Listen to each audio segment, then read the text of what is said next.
They score 10 runs in one inning. They win a game with 13 runs. There's a lot of goose eggs this week. Now let's look at the team stats for the week. Their weighted runs created plus is 70, so 30 runs below average. They have a minus 0.2 WAR on the week. They have a 12.2% walk rate to a 30.4% strikeout rate. It's bad. The average, 196. On base, 300. The slug, 311.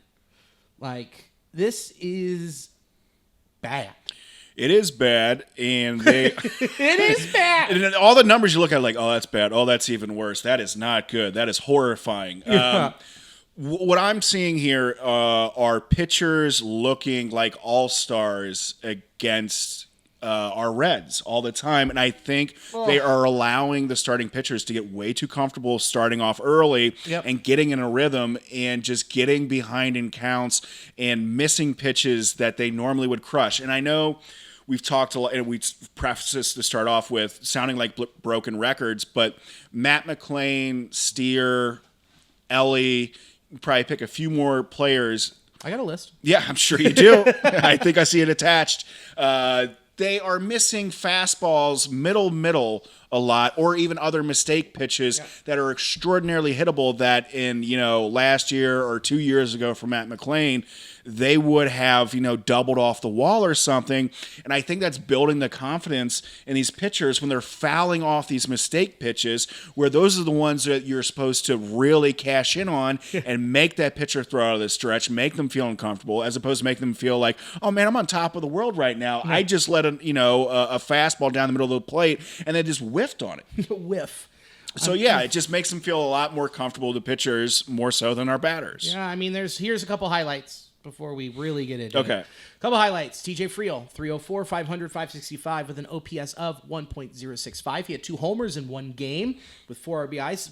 But what was really encouraging was 9 walks to 6 strikeouts. So he's getting on. That's what you want your leadoff guy to do. He's leaned into it. He had a really good week, and that's, boom, awesome. You're starting off hot. And then another guy who had a good week, even though in a limited amount of games, where he only played in 3 games, where he had 11 ABs. Wheels! Jose Trevino, 364, 727 with an OPS of 1.091. Continues to be hot up at the dish.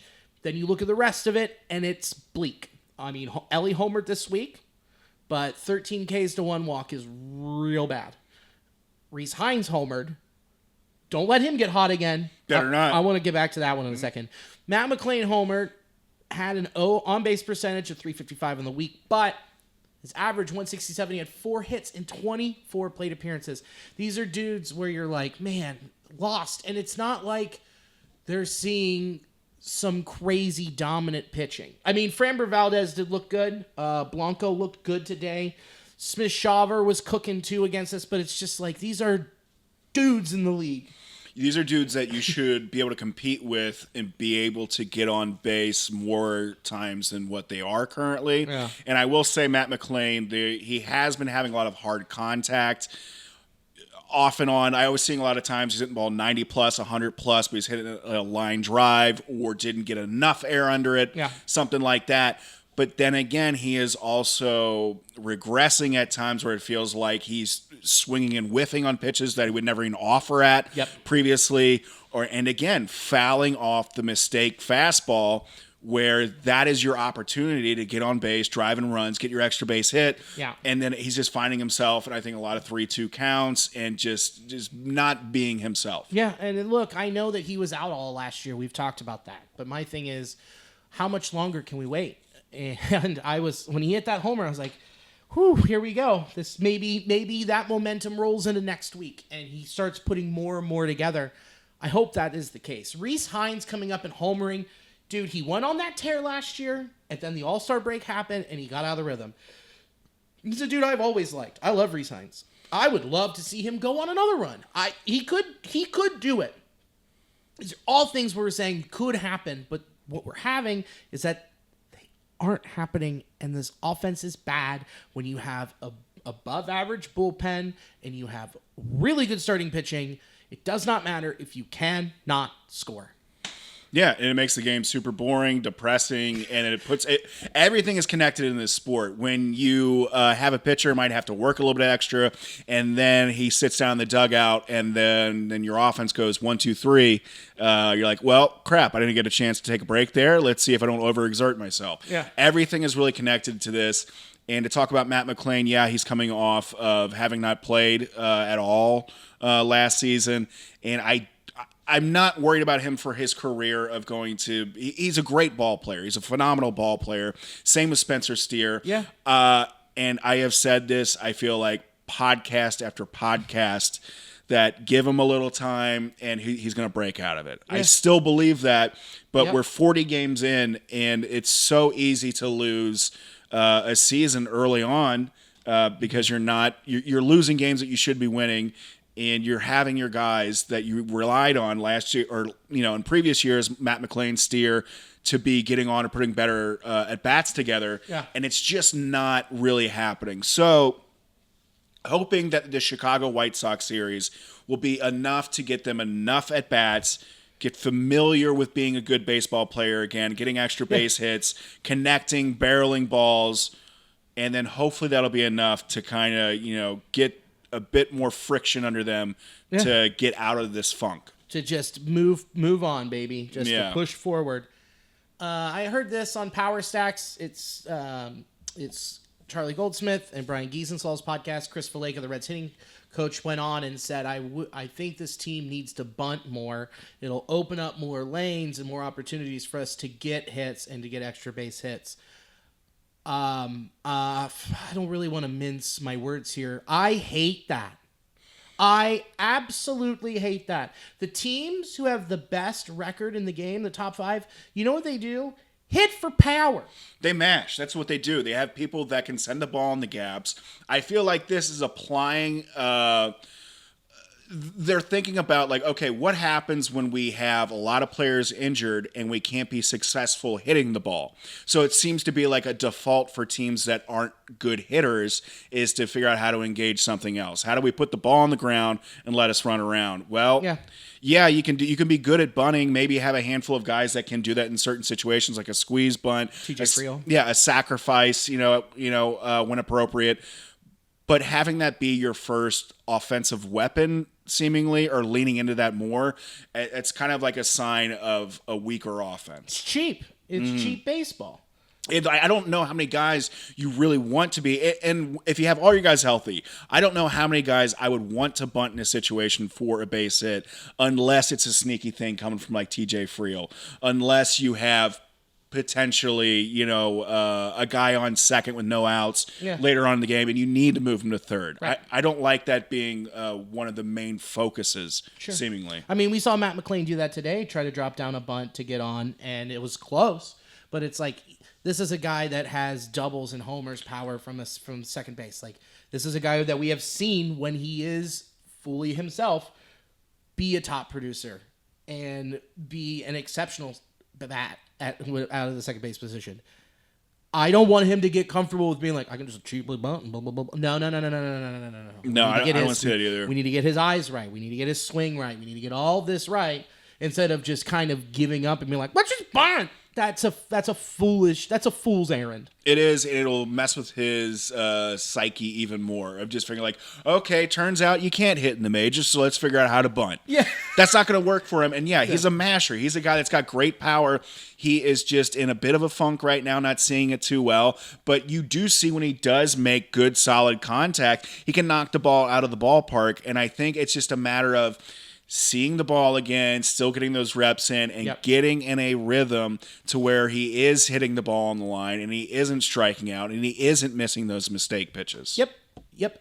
Dude, couldn't agree with you more on that, dude. It's just, I think he will come around. I don't know how much longer we can wait and be like, well, we'll put Espinal in second, send him down to AAA, mash and hit the shit out of the ball like Will Benson, then bring him back up, like do what they did with Novi Marte, like he went down and hit and just beat the shit out of the ball, then came back up here. Like I don't think you do that with him, especially knowing that they offered him a contract extension, trying to buy out his ARB and shit and try to keep him around. So I just don't see them doing that. But the Reds, The Reds did make a move. They traded Andrew Moore and cash considerations to the Padres for Connor Joe. He plays first, he plays left, he plays right.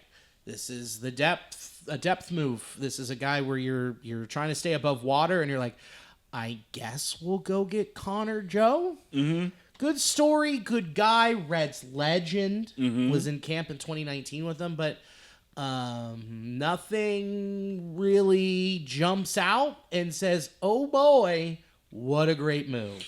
Yeah, it's not a sexy move. I do like seeing that long hair in the bases. That is pretty cool. It's very cool. It is adding more depth, but it's just padding around the side. So it's not a sexy move, but it is something that I do think the Reds were in need of because they are not too healthy. They're not healthy. So far this season, he's played in 7 games for the Padres. He's gotten 10 plate appearances, 9 ABs, and no hits. So he had a hit today or yesterday, I believe. RBI too, I think. RBI. So you're like, okay, all right. And it's a stolen base too, I think, something like that. Yeah. Okay. Here's the thing. I think them making this move now is you are showing your hand, and it's an act of desperation. So then when it comes time to the trade deadline and you really want to make some moves, the moves that we hope that they're going to do and that we have talked about, and you go to show your hand, people will smell the stink. They'll smell the desperation and take the Reds to the cleaners. Yeah, I think if we need to make any moves, people know that our backs are against the wall, and they know what we're gunning for in trying to win the division. So I think it will be a bit more difficult for us to come up with anything beneficial without paying out the ass for it. Yeah, without just losing an elite arm. We all know that Rhett Lauder and Chase Burns are off the table. So, but anything around there, I'm kind of willing to move from. But I don't want to get just don't want to get completely reamed. I don't want to get Marlins like they did what they did with the O's. But then you kind of look around and you take a quick peek at the dudes that we wanted this offseason. Anthony Santander has not lived up to the hype. 196, 275, 336 with an RC. Weighted runs created plus of 76. Jock Peterson had a historic hitless streak. He was like 0 for 76. Finally, he started to put it together. I think he homered this weekend in Detroit. And Michael Conforto hasn't been good either. So it's like all these options that we wanted to help the outfield haven't been good. So it's kind of a useless exercise to say like, man, what if it'd be different? It's not. It would not have been different. I know there was a handful of other names. We're talking about Teoscar Hernandez. That would have been a big ticket. Oh, that would have been great. Luis Roberts Jr. I think is starting to come around a little bit. Yeah, he's been on fire. But here's what you're going up against. You're going up against the Phillies on that one. Mm-hmm. The Phillies will be willing to move Andrew Painter, their best prospect. But if the White Sox are looking for depth and more pieces, then they're going to come to the Reds. It's just, are the Reds going to give that up? Are they going to meet the White Sox asking price? I really hope they do something here, just because we don't want to get in a situation again where we waste a talent like we did with Joey Votto. Granted, I loved getting to see Votto. They didn't do enough to pad around him and make it a successful career for him here, and I would hate to see the same for Ellie for as long as we have him, to just be playing very medium baseball. Yeah, to be in the conversation for the third wild card spot or coming close to winning this division. It was just a rough week. It's been a rough couple weeks. Yeah. And there's plenty of season, so I want to not fully jump off the ledge in any way, shape, or form and saying, doing the broad sweep of saying, wasting Ellie's time like we did with Joey. Because, straight up, they did do that to Joey. We have the history. And it's infuriating. But they are kind of making a little bit more of an effort here. It's not like it's 2017, 2018 all over again. So I don't know. It's just bad. I'm tired of hoping that the bats come around. I want to see it happen. Yeah, and they can do it. They're a great group of athletes. It's just they seem to just be not really clicking right now. And I can't wait for it to happen. I don't think we're going to be talking in terms like this for the rest of the season. No. I think something will start clicking. And you can see how contagious it is when they do start to hit. It just spreads like wildfire throughout that clubhouse. And then they just go cold in other nights. So I just don't know. I just think they got to break up the rhythm, what they're doing, somehow just get a little bit more loose and just kind of find a nice, healthy rhythm. Yeah. And relax and play the ball that they know they can. Yeah, and it's like it's just the it all goes back to Nick Kroll saying, we're trying to get rid of peaks and valleys. This team is the definition of that with 13, 24 runs and then 0, 0, 0. This is what this team is. As much as you wanted to eliminate that, it is happening, and that quote is going to haunt him for the rest of his life. I completely agree. I just can't think of how many times I can ever recall in previous seasons scoring, 10 plus and then just getting shut out the next day. It seems to be like clockwork. Whenever the Reds, go off, then they have a situation where they just bat silent. Just desolate. So we'll hope, maybe Austin Hayes will start getting comfortable again after his hamstring, start hitting, and we'll see what happens. And Maurice Hines gets hot, baby. Yeah. Oh, come on. That'll be awesome. I'm rooting for the kid. And that's the other thing that you just brought up. Just think about the amount of times they've had to swap out pieces, and so things just keep shifting a lot. So there isn't, Reese Hines just coming back up, and then Matt McClain, Steer just trying to get comfortable, Stevenson coming. There's been a lot of pieces maneuvering about, and this team doesn't have the quality of depth enough.